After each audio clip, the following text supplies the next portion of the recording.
Hello and good evening everybody and welcome back sa ating channel. Nandito na naman po ang ating expat update at meron tayong mga titingnang mga videos. Papakita natin yung mga nangyayari dyan sa Pilipinas na sana nandyan tayo. Hindi naman natin magawa dahil nandito tayo at nagtatrabaho.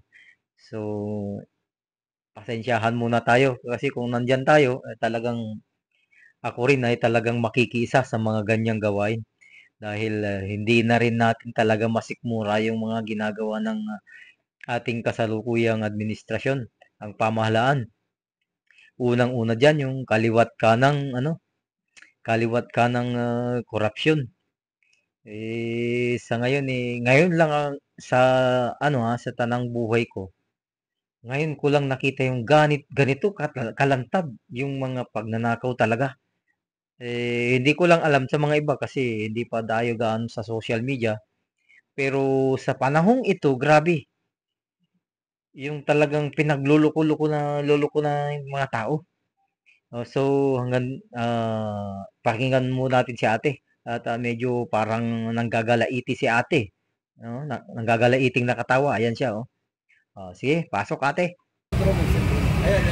Hello mga kababayan ko, nandito ngayon tayo sa Robinson.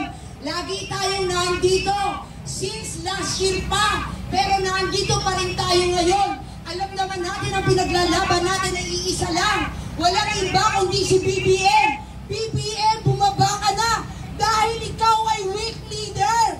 May dala ka pang bagahe, kaya hindi kita binoto bilang Pangulo. Dahil ikaw ay isang weak leader.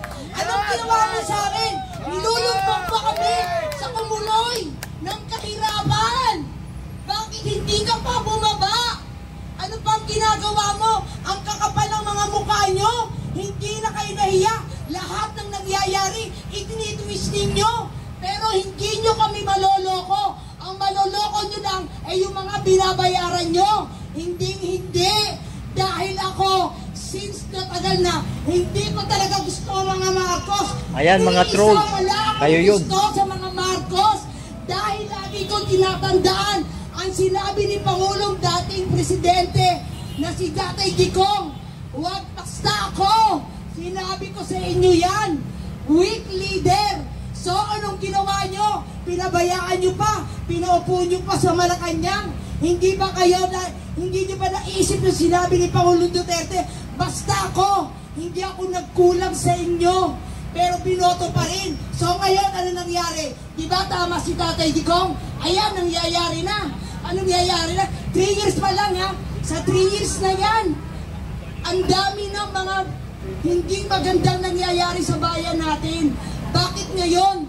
Nandiyan pa rin kayo. Bumaba kayo, lalo ka na si Tambaluslos at si Saldi ko ha. Huwag kayong ganyan dyan. Kasi kayong lahat ay magkakasagwak. Kayo ang punong dulo. Kung hindi nyo pinirmahan, yung mga gaan ng year 2025, hindi magyayari yan. Tapos sasabihin nyo, wala kayong alam. Bakit wala kayong alam? Naging Pangulo ka pa. Ikaw, Bongbong Marcos, lahat ng sinasabi ng mga nakapaligid sa'yo, at yung mga gabinete mo, pag nagkamali yan, pagkakamali mo na rin yan. Tapos na ang time ni ate. At dito naman tayo sa mga Gen Z. Ito mga Gen Z. Alam nyo, iba't iba talagang na ito, iba't ibang grupo na ito. Dito sa kabila, grupo ng mga Thunders. Dito naman tayo sa kabila, grupo ng mga Gen Z. Ito mga Gen Z ngayon. Ito, wag maliitin to mga Gen Z kasi alam niyo yung nangyari sa Nepal. Mga Gen Z talaga ang bumanat. Kung anong ginawa nila sa kanilang Prime Minister. Talagang kinuyog nila, tinanggal nila, anong tawag nito? Sinunog yung bahay. Pati yung Supreme Court nila sinunog. Dahil siguro wala nang hustisya. So, hindi nakapagtigil na yung mga Gen Z, ayun. Nakupkup nila yung kwan ng ng bahay ng pinagsusunog ng Prime Minister nila. So ito, dito naman tayo sa mga Gen Z. Ito ang mga patunay na ito nagsama-sama na itong mga ito. Maski anong kulay mo, mapa-green ka, mapa-blue ka, mapa-anong pula ka, basta ang mga tao punong-puno na magsama-sama na. So ito, panoorin natin mga Gen Z. Ayan, pasok. Ay panahon ng pagkakaisa at ito ang panawagan natin. Kaya marapat lamang na panindigan natin ito. At patuloy tayong magbantay na hindi lamang tumitingin sa kahit anong paksyon. Dilaw ka, pink, green, red, dapat lahat ay managot. Dahil kayo Pilipino. Ang kulay nyo ba'y pula? Ang kulay nyo ba'y berde? So bakit natin kailangan silang ipagtanggol? Binabayaran ba tayo para ipagtanggol sila? Hindi. Sa makatuwid, ang dapat ay ipakita natin sa mga nagaharing uring ito. Dahil akala nila, para na lang tayo mga patay bata na nanakawan tayo, walang mananagot at tutuloy ang buhay. Dapat hindi tayo pumayag. Dapat sa mga susunod na araw, sa susunod na linggo, patuloy ang mga pagkilos, patuloy ang panawagan. Hindi lamang si Romualdez, tigilan na natin ang pagkakawatak-watak. Hindi ito ukol kay Romualdez. Wala kami pakialam kung makukulong si Romualdez habang buhay siyang makulong. Pero, kung may mga kaalyado, yung mga sinusuportahan yung ng mga politiko, pwede ba? Ipanawagan nyo rin sa kanila ang pananagutan. Dahil, kung kulay ko man ang nagkasala, sabihin na natin, sa mga kabataan, patid nyo naman ito, marami sa kanila ay sumusuporta sa pink. Dapat ba, pag na-involve si Lenny Robredo, ipagtanggol nila at sabihin nila, hindi at managot. Dapat ba, pagkakampi ni Lenny Robredo, dapat na nilang ipagtanggol? Hindi! Eh malinaw naman po pala at sana, malinaw rin po sa atin yun. Na sa 21, walang kulay, walang hidden agenda. Walang tinatagong mga misyon. Isa lang ang panawagan. Pananagutan. Magmula sa itaas hanggang sa ibaba. Hindi lang district engineer. Kung involved ang mga pinakamatataas, kaya na lamang ng presidente, vice-presidente, mga senador, mga congressman, lahat ay dapat managot. Wala dapat. Tama ka dyan. Dahil sa pangyayaring yan, di ba, alam naman natin, yung Blue Ribbon Committee, nasa ano na siya, kumbaga nasa straight path. Nasa matuwid na landas na, napatungo na sa mga malalaking tao. May nagsalita na eh. So, ibig sabihin, pag nagsalita na ang isa dito, magtuloy-tuloy na ito. At hindi na matatakot yung iba. Dahil may madidiin eh. So, at yung mga witness na nandyan sa mga contractors, may mga lalabas na dyan. Kaso, ang problema, pinigilan. Na alam na nila, pero ang pinaka-the best dito is napangalanan na yung mga taong hindi mabanggit-banggit, lalo na dyan sa HOR. Hindi nila mapangalan-pangalanan yan. At ngayon, naninindigan itong mga itong mga diskaya. Na sana, na wag silang wag silang mawalan ng pag-asa na isambulat nila yung mga kasi yan ang kailangan natin eh. Kailangan natin ng whistleblower. Ano bang nangyari sa panahon ni Napoles, di ba? May whistleblower. Nagtatrabaho mismo sa loob. Etong mga diskaya nandito ito. Sila ang mga whistleblower na makakapagpatunay doon sa mastermind dyan sa mga pondo. Alam naman natin kung sino yung hari ng pondo dyan. Pero, kailangan natin ng ebidensya. Hindi natin ito mapapakulong or mapapakuha ng ganyan-ganyan lang. So, yung panawagan na magkakaisa tayo. Sa September 21, kita-kita tayo. Pero hindi ako makasama. Kasi nasa malayong lugar ako. So, tuloy mo, Gen Z. Mga Gen Z, mga idol natin, mga Gen Z. Ditong mga untouchable, kagaya ng umaga sa sinasabi nyo. Diba? Hindi dapat siya untouchable. At dahil hindi dapat siya untouchable, dapat pati na rin yung mga ibang politiko sa ibang faksyon. Dapat lahat, yan ang panawagan natin. Lahat ay dapat singilin. Dahil minsan lang mangyayari magkakaisa ang Pilipino. Okay. Minsan lang. Kaya sana, ituloy-tuloy na natin to. nabuksan na ninyo ang inyong mga mata. Kasalanan na ang pumikit. Salamat po.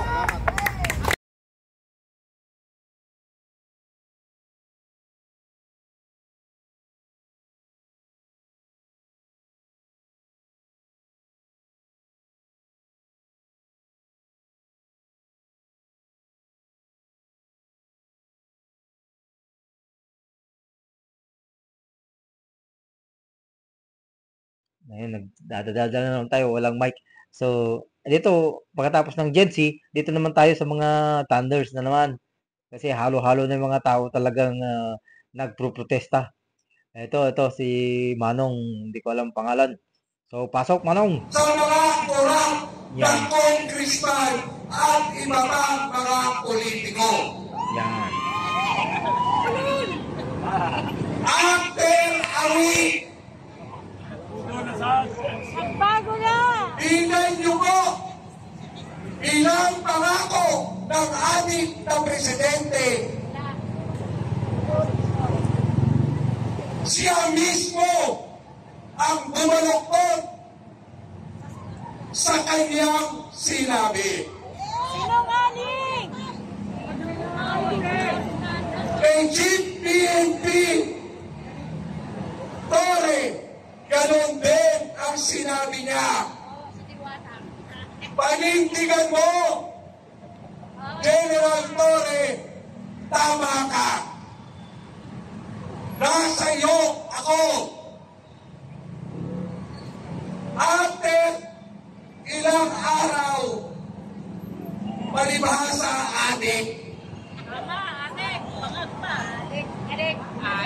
tinalikuran ang matuwid at ang sinunod ang ahas niyang asawa. Alam niyo po, kababayan ko, 120 million Pilipinos, sinasamantalahan lang tayo ng mga iilang politiko. Ngayon po, ang tunay na problema ng bayang ito ay ang ating Bongbong Marcos na adik.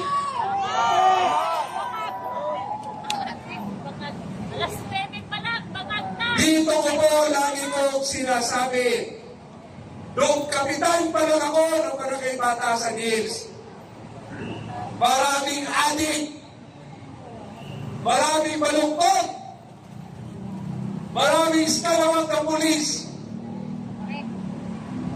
Tinayuan, ipinaglaban ko ang aking mga kabarangay. At muli ko sinasabi,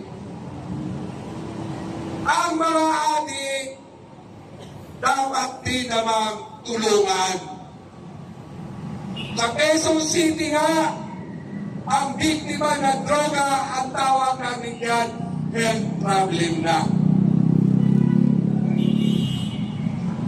Mga kababayan ko, ilang pangako pa ba ang gusto niyong marinig?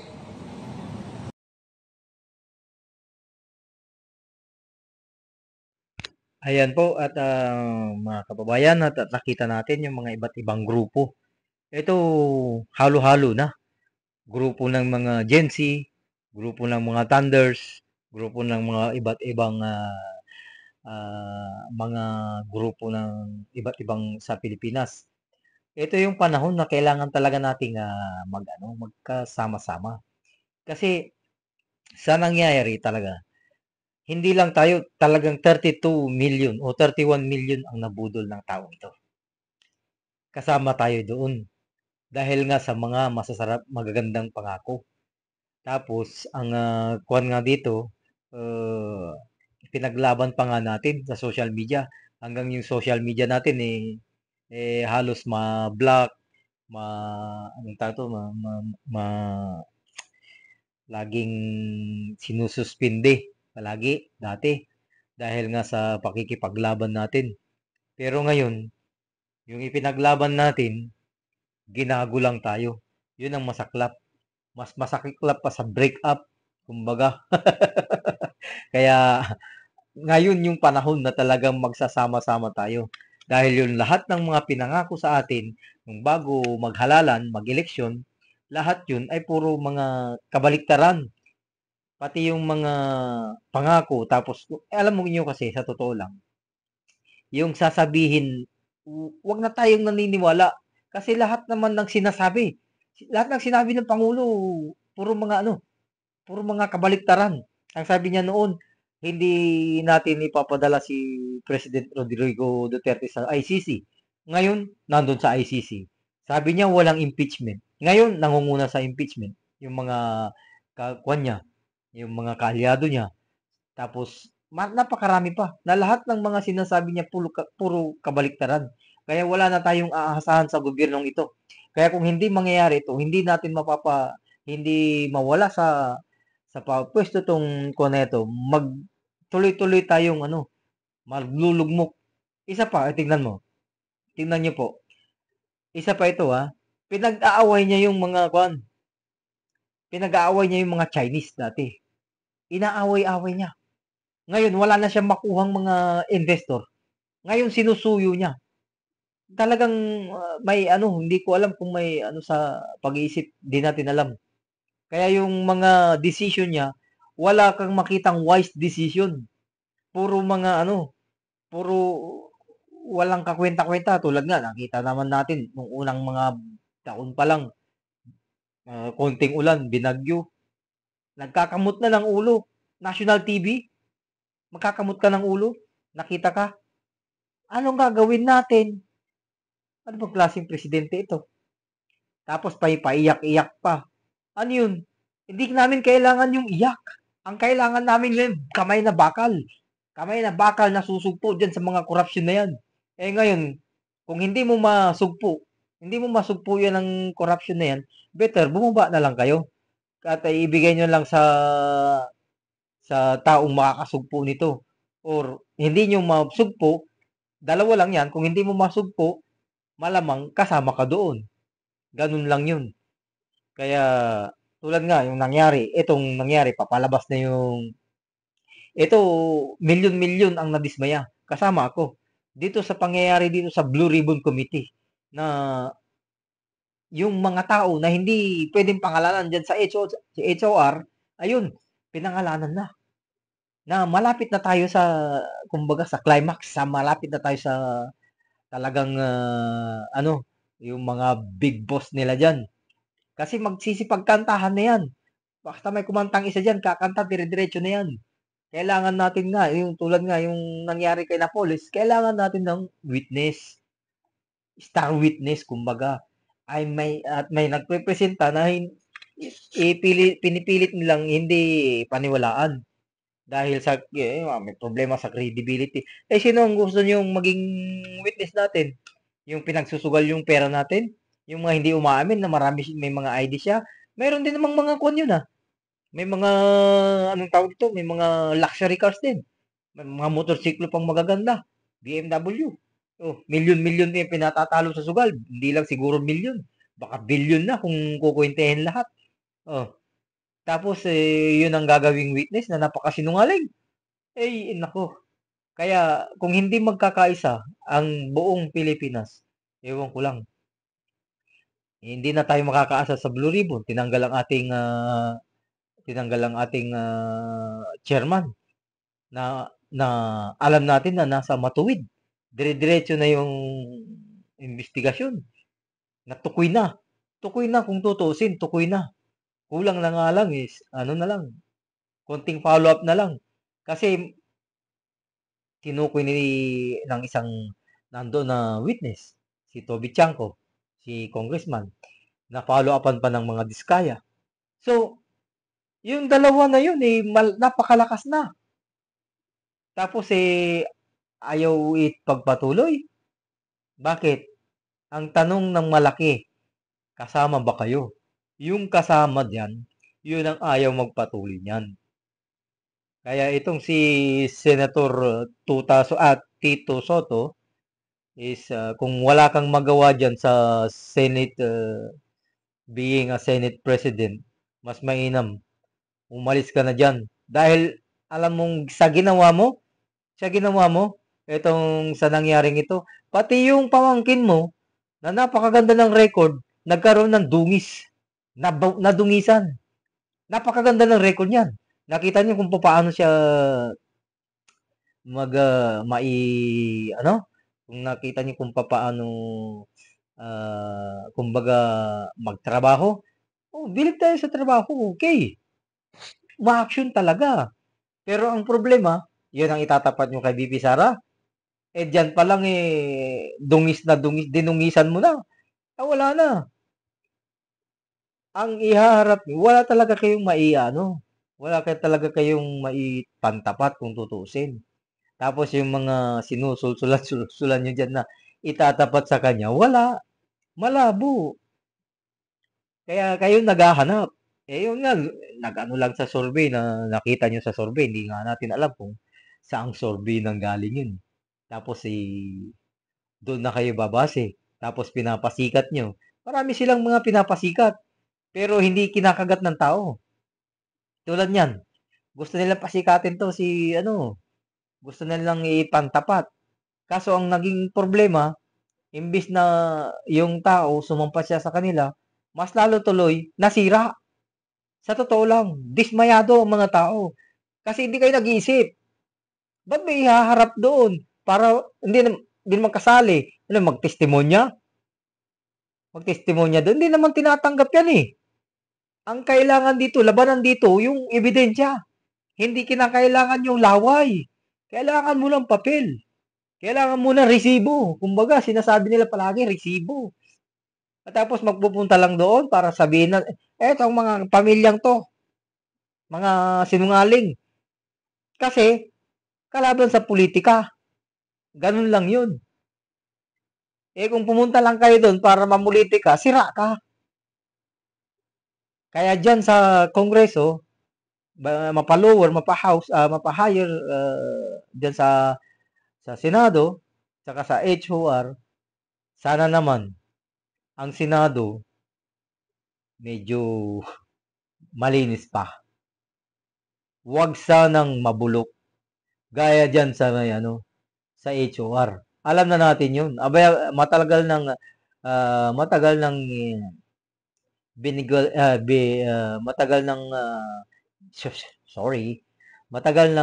binulgar yan ng Presidente Duterte. The most rotten institution. Yung mga salita ng President Duterte dati, tumatatak sa atin. The most rotten institution, yung HOR. Kaya wag naman sana na madamay itong Senado. Bukas magkakaalaman tayo kung yung mga umuugong, may mga umuugong kasi na may natataranta na dahil napakaninipis ng lamang mo para magmalaki ka. Diyan kay Tito Soto. Sorry. Kay Tito Soto, huwag kang masyadong magmalaki dahil napakanipis ng lamang mo. Isang boto nga lang eh. Isang boto lang eh. Talsik ka dyan eh. O, isang boto. Siyam na yan eh. Isa. Meron ng isa na nakikita natin. Tapos may dalawa pa na alam nating sasama. So, di 12 na yan. Tapos may isa pa tayong naiisip. Pero bukas lalabas yan. Kung magkakatotoo yung mga prediction nila. Hindi naman natin malalaman kaagad yan. Hindi naman natin malalaman yan. Hindi naman natin nakikita yung hinaharap. Ito yung presumption, yung sinasabi. So, hanggang dito na lang at maraming salamat po sa inyong panonood.